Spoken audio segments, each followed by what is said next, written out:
this World Mental Health Day 2016 webinar session, which very kindly Joe Goodwin Murdoch and Patricia Dillon and Tracey Attard are going to provide for you, which is about turning challenges into opportunities. So they're going to share their experiences of getting ready for the phase 2 evaluation. So I can see why you've acquired a big audience of people who want to know what the secret is. Okay, so I think you're going to use your own slide presentation. So do you want me to make one of you a co-host? I don't know which one of you would like to be co-host. Who wants to show the slides from their machine? Is that you, Tracey? Okay, so I'm just going to make you a co-host. What it means is if you're getting into trouble, I can just take over really quickly, but otherwise it's all yours, Tracey. So you should see something pop up on your screen now to tell you that you are the co-host.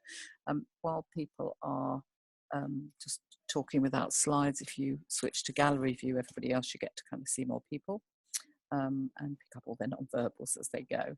And I'm just going to take my video off, okay, and hope that you can't see anything behind me in DFE here in Sheffield. Okay, so thank you very much. We're really looking forward to this. It's over to you three.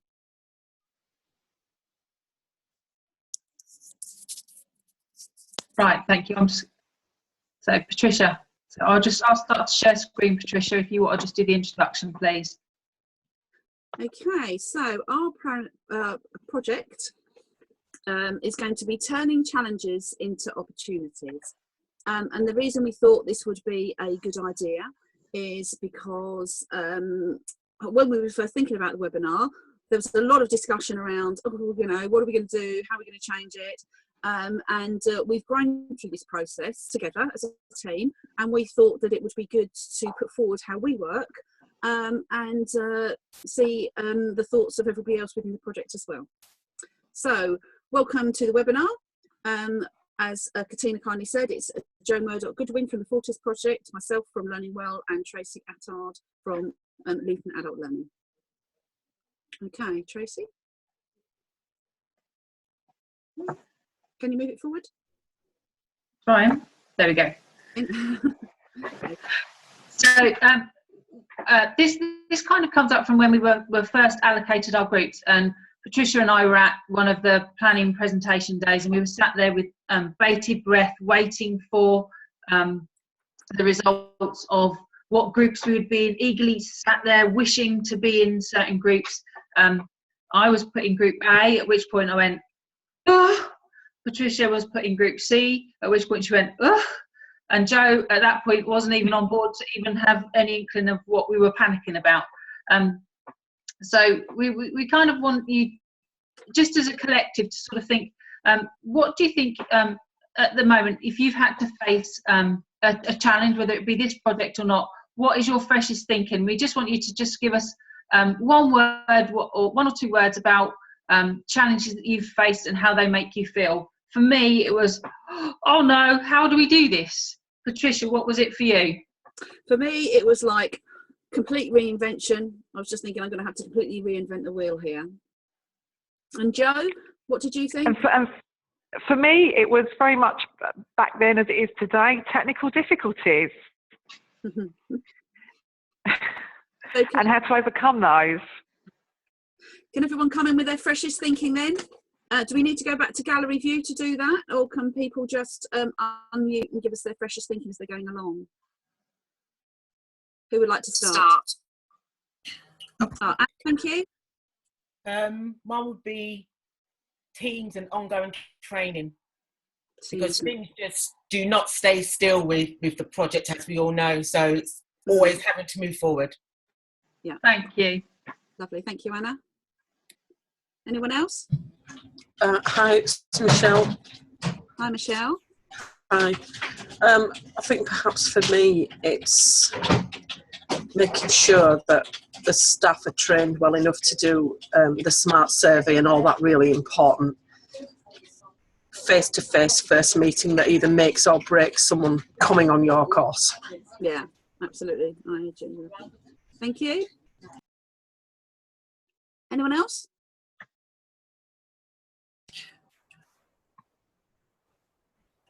Yes, hi, it's Alicia. really is the echoing what Michelle said, and also the swell of information and all the different strands, and actually making myself have some planning time so that I really start to get things kind of streamlined and in the place that they should be in my thinking and in actual fact, so that things run a little bit more smoothly, and so that I'm meeting the needs of the people that I'm working with and the volunteers, and especially obviously the learners, so that while we're getting the research, that we can equip our tutors to be giving them the same high standard and the quality and the enjoyment in the teaching that we've always done. So, whole raft of things, really. I'm sure everybody identifies with it. Thank you. Thank you very much, Lucia. Anyone else? Who else is there? Sue from Bury here. Oh, hi. For me, again, it's the planning, the trying to forward think and plan as best I can. Because I'm feeling pressure, so to try and ease that pressure, to be good with planning. So it was good to know which groups we were in finally, so then I felt that I could move forward in my own head with the planning to take some of the pressure off. Fantastic. Thank you very much. Anyone else? We've got one in the chat from Suda at City College at Peterborough. Said she's new to the project, and for me the first thought was how to get the right learners for the project. Right, access the right learners. Yeah. Okay. Is that everybody? Okay. So thank you for that. So yeah. So over to Tracey, and Tracey's going to give her just a synopsis of her first challenges and what she first thought when she got designated Group A. So, Tracey? Okay, so my first challenge is obviously when I came on board April sort of time, really into the project, my first thing was to get in tune with the IAG. Obviously that's since changed, and I know we're sort of going all electronic with that. So that was one thing, which we did manage to fine tune our IAG provision. So we built in that time to do that initial IAG with learners. So I'm not so worried about that. The big thing, much of our delivery prior to sort of April to July specifically was really geared to what the Group C provision is. So, you know, that whole 50-50 split, sort of a mix of the whole community learning, because we deliver very much community focused courses. We did work with Mind in year one, and obviously moving forward that was an option that was not available to us. So the whole kind of dealing with a symptom meant we had to sort of rethink our whole project. And it meant also for some of our other delivery partners that are more community based, they had to readjust their remit for what they were looking to do. So there was a whole lot of rethinking that was involved in what we needed to do to move forward to make this a success for year two.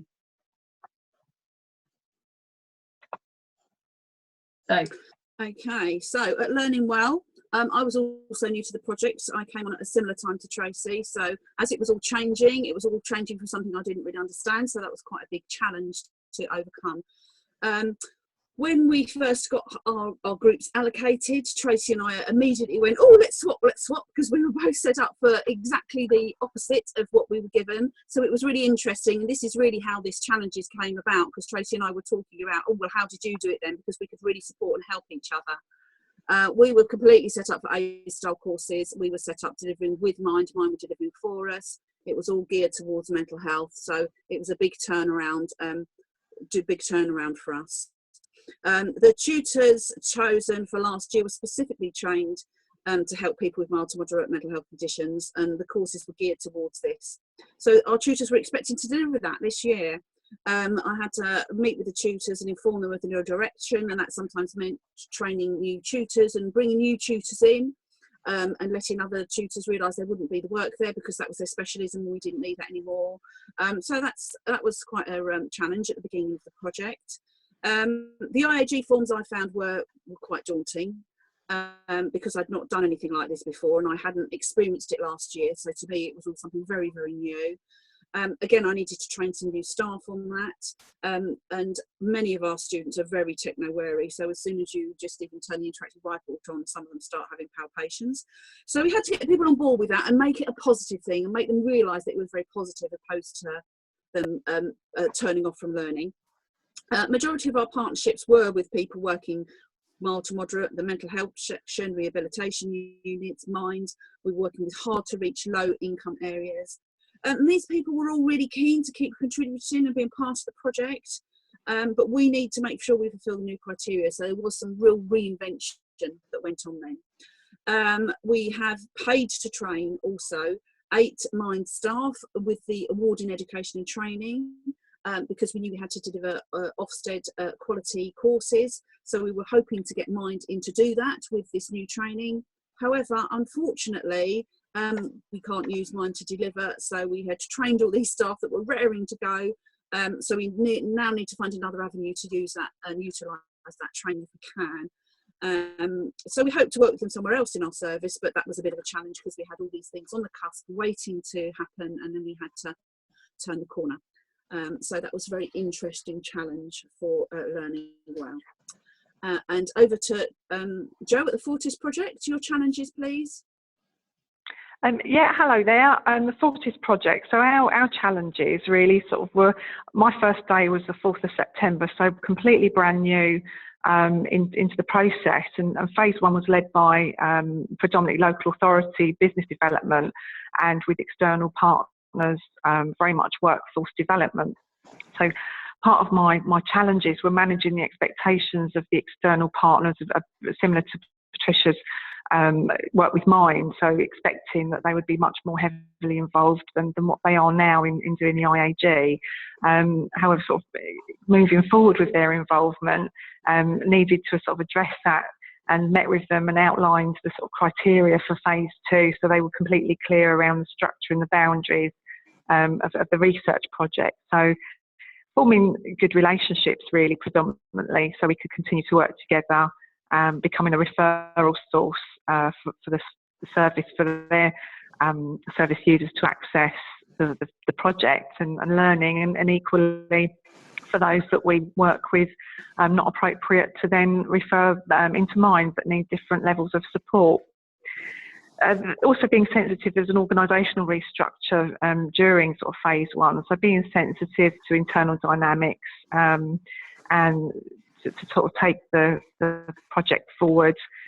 Communication has been a real key, and building positive relationships within and external to the local authority and adult education. And my completely new role, I've been working in substance misuse in custody and community for the last 18 years. So although working with mental health service users as a psychotherapist and managing teams in prisons, the whole sort of adult education learning and scheme of works, Zoom and webinars, completely sort of cultural, environmental difference, and my own personal development has been a real challenge, and continue to learn through the process with everyone else in Group A. So that's really our challenges for the Fortis project. And now looking at our attitudes, handing over to Tracey. Okay. Someone seems to be flashing. Oh no, it stopped. Yeah. So we now want to move on to our attitudes and positive attitudes that we used to make this into a good positive challenge moving forward. Okay, Tracey. So for us, it was an opportunity to redesign our current programme, redesign all our current marketing, look at different angles that we can sort of support learners in our local community. So it was an opportunity to form new partnerships. In February of this year, we had mental health nurses that work in all of the surgeries across the town. So it's that whole social prescription thing where we're working with those to maybe, we've given them our programme so they can signpost learners that are at that interim stage where they're not having the medical interventions but they're being monitored. So we've looked at different ways of recruiting learners that historically we wouldn't have maybe approached. We've also looked at working with other organisations, again, for referral points of view that we maybe have touched a little bit in the past but not moved forward with particularly. because it's out of our remit for normal provision. It's a great, exciting opportunity to explore new avenues for delivery, expand our existing provision, say to look at courses that historically we wouldn't have necessarily delivered. We've looked at our own tutor base and looked at, you know, we have visiting tutors that deliver for us, you know, traditional classes, but we've sort of explored their skills and strengths and looked and said, right, okay, so you do this in your spare time, or you do this as another job. Do you fancy trying to design a course that could work for this project? And for our partners as well, we work with NOAA, who deal with a lot with homeless people. They do a lot of stuff with the Job Centre, and they've always been itching to deliver courses that have not quite fitted into funding streams for whatever reason.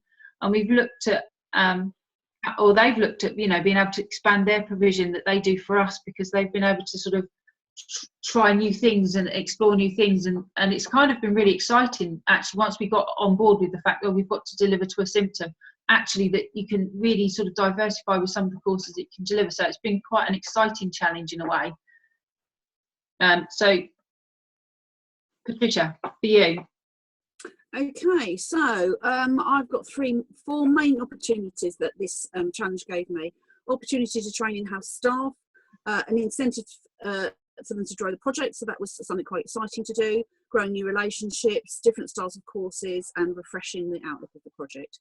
So new training has been made available for staff. We've got some amazing new tutors on board, and they've got some excellent skills that we can utilise, and some new courses that we've not been able to deliver very many of before, so this is fantastic.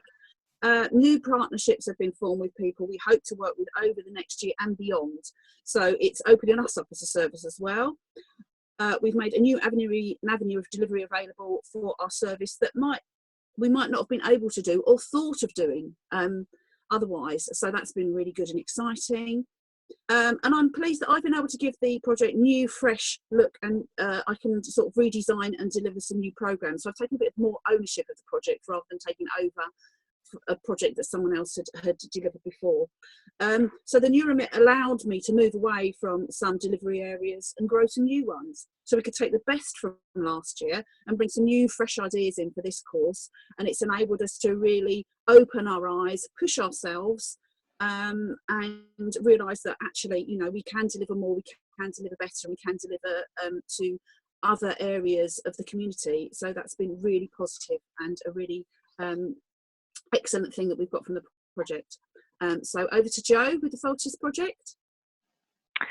Okay, so what is all the fuss about Group A? I was sort of thinking, because obviously the benefit for me was coming in, I kept driving the juggernaut forward rather than turning it around. So it was probably a benefit coming in new, and obviously picking up of other Group A's frustrations in changes of direction and sometimes feeling stuck.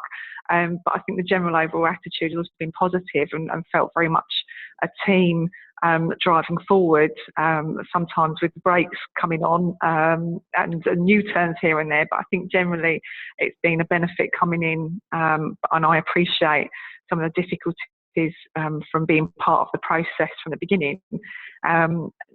New learning for self-development, and that's for not just myself but tutors and staff around their attitudes with working with people with mental health difficulties. So changing attitudes really, and being sort of positive around change generally, and excited about being involved in this research project, and what our further learning will be, and what the outcome is. So generally sort of building a positive attitude and getting people involved and generating some excitement of being part of this project.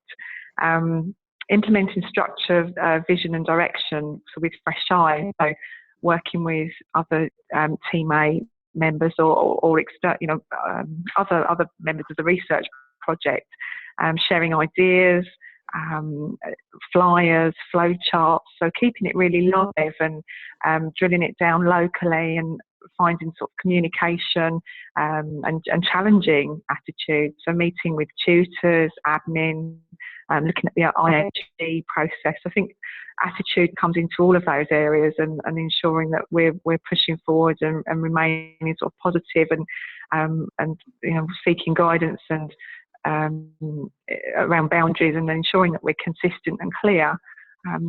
So that's really kind of my feedback around our attitudes and within the Fortis project. Thank you. Okay, so success. How have we made it succeed? What we wanted to do is share just some of the things that we found made our projects hopefully successful. Some ideas that we've shared together that we thought about and have worked individually for each separate project. So Tracey at Luton, if you'd like to let us know about your successes, please. We're currently still at a sort of infant stage of delivery, but actually I think it's made our project provision more interesting. We've got a bigger program than I first anticipated. When I first got given Group A, I didn't envisage it having such a big scope on there, but actually we're talking to partners, we're kind of developing that, and it's still developing. We're still in talks with a couple of them. We sent them away with different challenges, so it's made it much more interesting and much more exciting to get on board. Ultimately, we're going to be reaching a wider learner base, which is brilliant for the local area. For me, it's about increasing networks. Since I've come on board, I've actually gone out and met far more people than I ever envisaged meeting with this.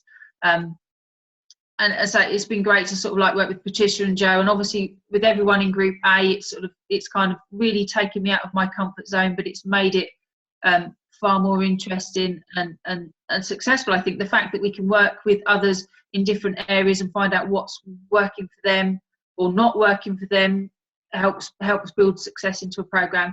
And I think moving forward, it's looking at making our community curriculum even more diverse, just to meet the changes that are happening locally, the changes that are going to happen within the landscape of education. Since I've been involved in education, I came into it with thinking, oh yeah, I can just teach this again and again and again. And I don't think I've ever taught the same course twice, because it's continually changing, continually moving. You continually have to adapt to meet the needs of the learners.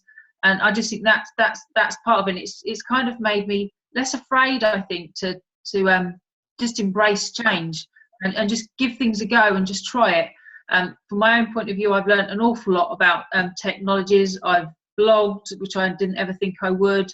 I'm starting to put stuff on a website, which I didn't ever think I would.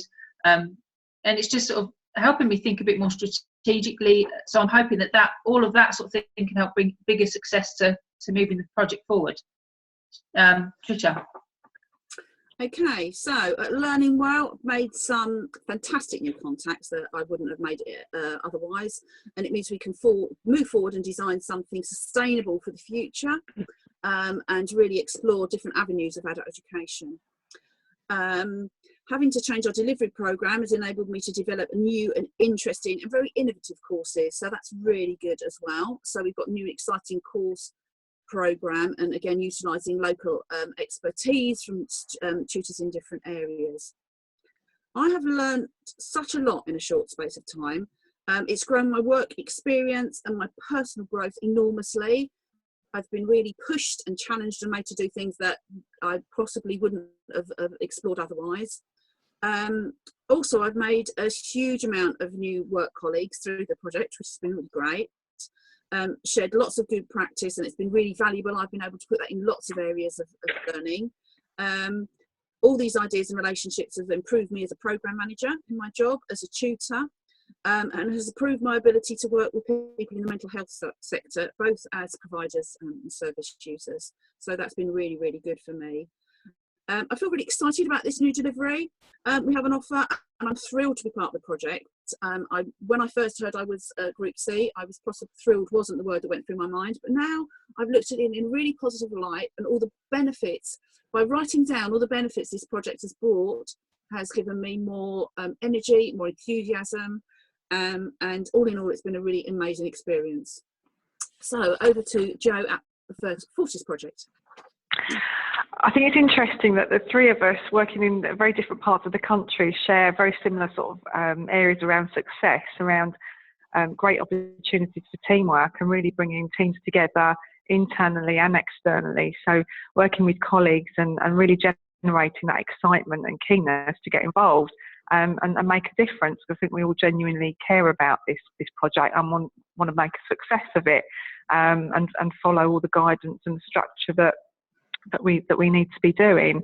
So the clarity of roles and responsibilities and the boundaries of the importance of it being research, I think keeping sight of that as being successful, and all staff involved directly or indirectly have a really clear understanding of their important roles and feel re-energised by that, and aided by continued communication and advertising and being clear with our learners from the beginning, and setting those boundaries and being, providing guidance of accessibility so that we do engage people that it's right for. So I'm really interested to sort of see the outcome of the research.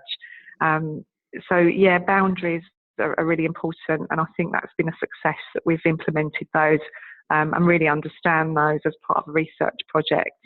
Enabling learners to become involved by exposing them to new resolutions to some of their difficulties. So again, making sure that we're clear on what we can and can't deliver, and it's not replacing therapy.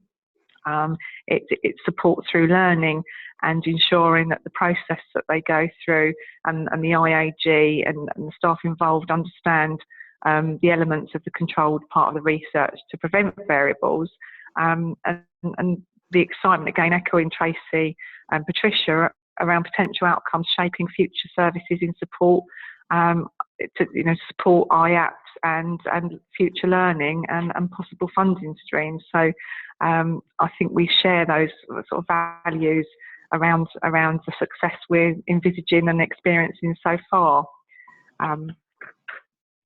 So that's from the Fortis project.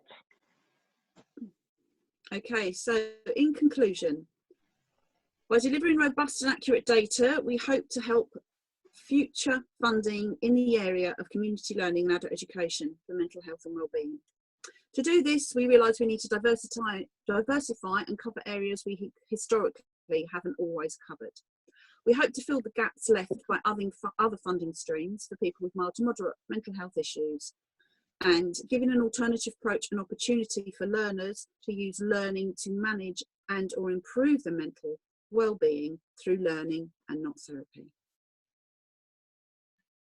Thank you. Okay. Before we go on to the next bit though, Patricia, we've had a couple of questions in the chat and I just want to address them, because Anna asked what process did we have in place to identify our risks and challenges, and did we find it appeared sort of blindside? For me, some of them were blindsided and some of them I could kind of recognise straight away. Now I tend to make notes of them, but initially I didn't. I don't know about you, Patricia. No, I was really just making it up as I went along, so to begin with, until I started to consolidate what was happening. I suppose I was a bit of a loose cannon to begin with, trying to do it all at once, and then I thought, no, get some process.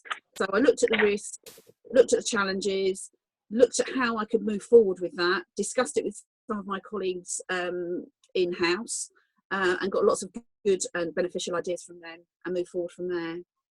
Jo? Yeah, for me, some of them were evident when I first came in, and I think because coming in sort of with fresh eyes helped identify those, but equally coming across stuff as the process progresses, really. So yeah, that's pretty much where the sort of challenges were identified for me. And then there was another one about how is working with partners now, how's that changed after the challenges? Well, for me, once I got my head around what I had to do, I was able to explain to them quite easily, and they've either gone yes and kind of ran with it the same and kind of thought of different avenues of delivery. So actually it's kind of worked quite well. Once I knew where I was going and could give them some direction, they were able to kind of take that on board. They're very adaptive, and we've worked with them for a long time, so they're always looking for different avenues to deliver to support the local community. So for them it was an exciting challenge, really. And the other bit about was how do we support them, just try and put in additional training, additional support, and just to be there for them, really. What about you, Patricia? Well, I'd say same as with some of the partners. They were completely understanding and wanted to move forward with us and adapt with us, and that was good. And they weren't necessarily wanting to stick with what they'd done before. They were looking at how it could change. Some partners kind of melted away because it wasn't what would work for them. That was absolutely fine. And again, so we just filled those gaps with going out and making new partners, and being very honest with everybody, just, you know, being very honest and very open and keeping those communication lines open, and giving as much information as I could, visiting a lot of people. I found face-to-face was really good to begin with. Now I can do a lot of phone and email contact, but in the beginning I think it was really important to go out and speak to people face-to-face and explain to them exactly what was happening and how we could move forward, and that worked really well. Yeah, we did that. We did that with the mental health nurses. I actually went to see them face to face, so they knew who I was, where I was coming from, what the project was all about, and then it was best ways of how we could work together. So yeah, like I say, the initial was go and see people rather than just send an email that might get misconstrued. Yeah. What about you, Jo? I think just to add on from what you've both already said, echo some partners were really keen to move forward with us, and some, if there wasn't a financial gain from delivering, if we're brutally honest about it, from delivering programs, then weren't so interested, but happy to accept us as a referral source, which is fine. But I'm in the process now of contacting all the GP surgeries in our local area and trying to get along to practice meetings, because I think that's a really good place to sort of build those relationships that maybe weren't there before, or even thought about looking at adult learning as an alternative referral route for patients of GP surgeries. Absolutely. Were there any more in the chat, Tracey? No, that was it. So. Fantastic. Okay, so we just wanted to finish on how you all feel now. So it's your freshest thinking about where you are with your project. I think that now we've been through a lot of our challenges, and when we've had our freshest thinking at the time, maybe we might have a little bit of time to discuss other people's experiences and maybe things that other people can benefit from. But we thought a quick fresh thinking round would be really good. Tracey, would you like to start off? I think it's exciting, you know, to have a new start, really, and a reinvention of everything we're doing.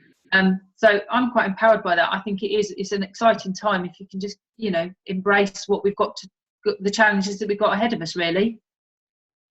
Absolutely. Absolutely. I've written down exciting as well, and enthusiasm, very enthusiastic for moving forward and making a real success of this project and doing some new exciting things. Jo? Yeah, I feel that we're kind of still on an exciting roller coaster, and doing a few loop-de-loops, and coming through a process really where it's going to be up and down, and excited to see where we end up really in July next year. Fantastic. Anyone else out there? Yeah, hi. Hi, Emma. Hiya. Thanks very much. That was really interesting and really helpful, actually. I've made loads of notes for myself. But yeah, freshly thinking with going forward into year two, I'm really excited. When year one was really, like with you guys, were very challenging, and I'm really looking forward to the challenges this time. Whereas before I saw a challenge as, oh my gosh, something's gone wrong. It's a challenge.